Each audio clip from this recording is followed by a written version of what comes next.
नमस्कार दोस्तों, जय श्री राम, जय श्री बागेश्वर धाम सरकार, जय हो श्री बालाजी महाराज की, जय हो श्री सन्यासी बाबा की। तो दोस्तों, बहुत से लोगों के मन में ये सवाल बना रहता है कि अगर हम इस जन्म में अच्छे कर्म करते हैं तो अगला जन्म हमारा कैसा होगा। साथ ही अगर हमारे अच्छे कर्म रहते हैं इस जन्म में तो क्या हम अपनी मृत्यु को टाल सकते हैं। यही सब जानेंगे आज की वीडियो में, तो वीडियो में अंत तक आप बने रहिए हमारे साथ। लेकिन उससे पहले दोस्तों, आपसे सवाल पूछना था कि मृत्यु के बारे में आपकी क्या राय है, और क्या अक्सर लोग, आपने भी ये कहते हुए सुना है कि अच्छे लोगों की मौत जल्दी हो जाती है, या फिर किसी ने भी ऐसा कहा हो कि ये बहुत ही भला इंसान था, ये इतनी जल्दी क्यों मर गया। या फिर आपने कभी अपने आसपास ये देखा होगा कि जो इंसान बहुत अच्छे कर्म कर रहा हो या धर्म के मार्ग पर चल रहा हो, उसकी मृत्यु जल्दी हो जाती है, वह जल्दी मर जाता है। अगर हाँ, तो ये आपके मन में सवाल है तो ज़रूर आया होगा कि आखिर भगवान को अच्छे लोगों से ऐसी कौन सी दुश्मनी होती है तो उन्हें जल्दी अपने पास बुला लेता है। आखिर क्या है मृत्यु का रहस्य। क्या कोई ऐसा ग्रंथ या पवित्र किताब है जहाँ पर इन सब के बारे में लिखा हुआ है। तो जवाब है हाँ। तो दोस्तों, अगर आप भी इन रहस्यों के बारे में जानना चाहते हैं तो आपको यहाँ आना है भटक कर। इस वीडियो को अंत तक ज़रूर देखना होगा, क्योंकि बागेश्वर धाम सरकार के बालाजी सरकार ने आपकी इस समस्या का अंत बड़े ही सरल तरीके से कर दिया है, जो आज आपको हम इस वीडियो के माध्यम से बताना चाहते हैं।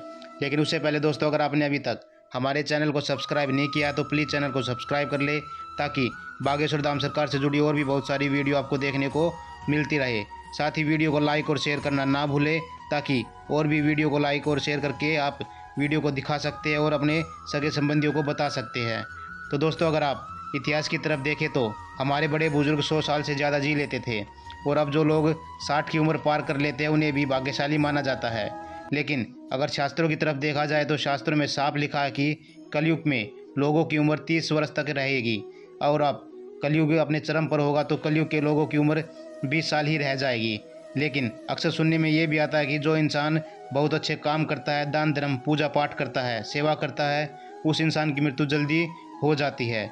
वहीं जो लोग दूसरों को परेशान करते हैं उनके बारे में लोग कहते हैं कि ये काले कौवे खाकर आई है और बहुत साल जिएगा। तो आखिर लोगों की मृत्यु और देर से मृत्यु का क्या रहस्य है। तो सबसे पहले ये समझ लेते हैं कि केवल हमारे हिंदू धर्म में ही नहीं, बल्कि अस्तित्व में जितने भी धर्म हैं सभी में मृत्यु को सर्वोपरि बताया गया है। जो जन्मा है उसकी मृत्यु निश्चित है, जो हिंदू धर्म में भी बताई गई है।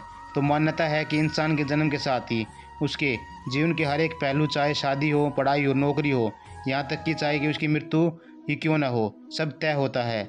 लेकिन यह सब आधार किस पर तय किया जाता है। तो आपको बता दें कि दुनिया में भगवान सबसे ज़्यादा शक्तिशाली है, और हमारे जन्म और मृत्यु का फैसला भी भगवान ही करते हैं कि किस इंसान को कितनी उम्र दी जाएगी। हम तो केवल भगवान की कठपुतली ही है।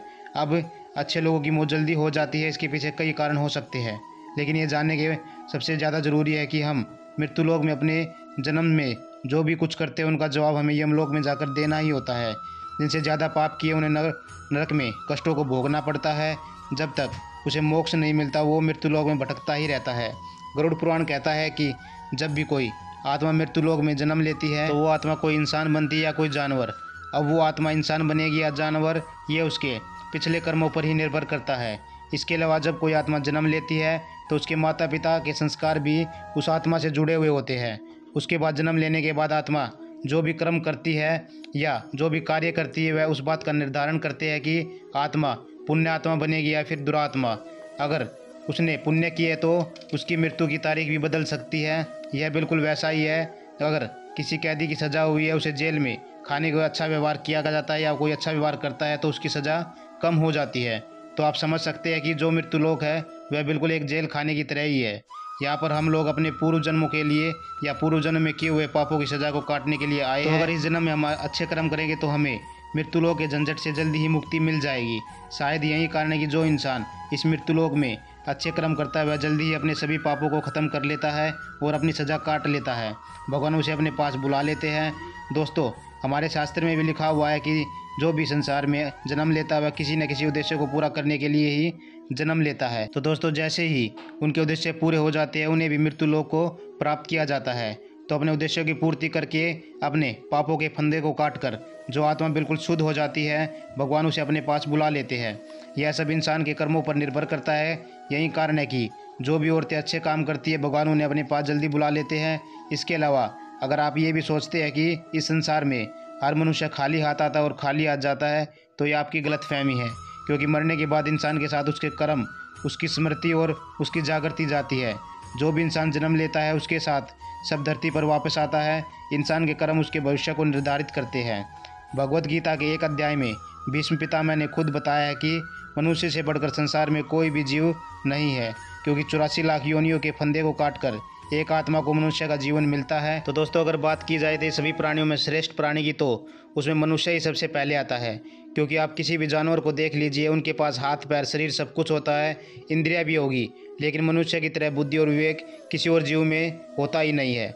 बस फर्क इतना है कि जब मनुष्य मृत्युलोक में जाता है तो वह यहाँ के रहने वाले लोगों के साथ मोह हो जाता है। इस मोह के चलते उसकी बुद्धि और विवेक का दायरा सीमित हो जाता है। वह अपने सांसारिक सुखों के अधीन होकर रह जाता है और अच्छे कर्मों को करना बिल्कुल ही भूल जाता है। लेकिन मनुष्य को कभी भी यह उद्देश्य नहीं भूलना चाहिए कि उसका जन्म कुछ विशेष उद्देश्य की पूर्ति करने के लिए हुआ है। इस उद्देश्य को जब हम अच्छी तरह से निभाएंगे तो हमारे पिछले जन्म के सभी हिसाब बराबर हो जाएंगे और हमें मृत्युलोक से मुक्ति मिल जाएगी। क्योंकि कोई भी नहीं चाहता कि वह इस मृत्युलोक में कितने समय के लिए आया है और कितने समय में मर जाएगा या कितने समय तक जीवित रहेगा। इसे आप समझ लीजिए कि हम ऐसे सफ़र में लगातार चलते जा रहे हैं जहाँ की मंजिल का हमें पता नहीं है और यह सफ़र कितना लंबा चलने वाला है। बस सुख और दुख के स्टेशन पर हम बार बार रुकते जाते हैं और जीवन के चक्र को पूरा करते रहते हैं। जब हमारे उद्देश्य पूरे हो जाते हैं तो हमें एक लक्ष्य मिल जाता है और फिर भगवान हमें अपने पास वापस बुला लेते हैं। वहीं जो लोग बुरे कर्म करते हैं उन लोगों के पाप और ज़्यादा बढ़ते जाते हैं। फिर उसकी मृत्यु लोक में स्वर्ग और नरक दोनों भोगना होता है। स्वर्गलोक में जो भी दैत्य दानव गंधर्व देव गलतियाँ किया करते थे उन्हें सज़ा बोलने के लिए मृत्यु लोक में भेजा जाता था। जब उनकी सज़ा पूरी हो जाती तो उन्हें स्वर्गलोक में बुलाया जाता था। तो हम मनुष्य को भी अपने कर्मों का हिसाब भुगतने के लिए मृत्युलोक में भेजा गया है। अब हमारी सज़ा भी पूरी हो जाएगी तो हमें ईश्वर के अपने लोक में वापस बुला लेते हैं। तो अब आप लोग समझ गए होंगे कि हमारा जन्म और हमारी मृत्यु हमारे पूर्व जन्मों के हिसाब से कर्मों पर टिकी रहती है और हमारी मृत्यु का समय पहले ही निश्चित किया जा चुका है। लेकिन अगर हम अच्छे कर्म करते हैं तो हमारी सज़ा कम हो सकती है। हमें भी जल्द से जल्द इस लोक से फंदों से मुक्ति मिल सकती है। तो उम्मीद करते हैं कि महिलाएं यह समझ गई होंगी कि अच्छी औरतों को भगवान अपने पास जल्दी क्यों बुला लेते हैं। अगर आप लोग अच्छे कर्म करेंगे, अपने पति की, अपने परिवार की सभी जिम्मेदारियों को अच्छे से निभाएंगे और सभी के साथ प्रेम का व्यवहार करेंगे तो आपको भी अपने कर्मों की सज़ा जल्दी पूरी हो जाएगी और भगवान अपने पास बुला लेंगे। तो दोस्तों, जन्म और मृत्यु के इन्हीं रहस्यों के बारे में बागेश्वर धाम सरकार के बालाजी ने अपने भक्तों को संक्षिप्त में बताया। तो उम्मीद करते हैं कि वीडियो आपको बहुत पसंद आई होगी। वीडियो अगर आपको अच्छी लगे तो प्लीज़ चैनल को सब्सक्राइब करें, वीडियो को लाइक और शेयर करना ना भूलें। जय श्री राम, जय श्री बागेश्वर धाम सरकार।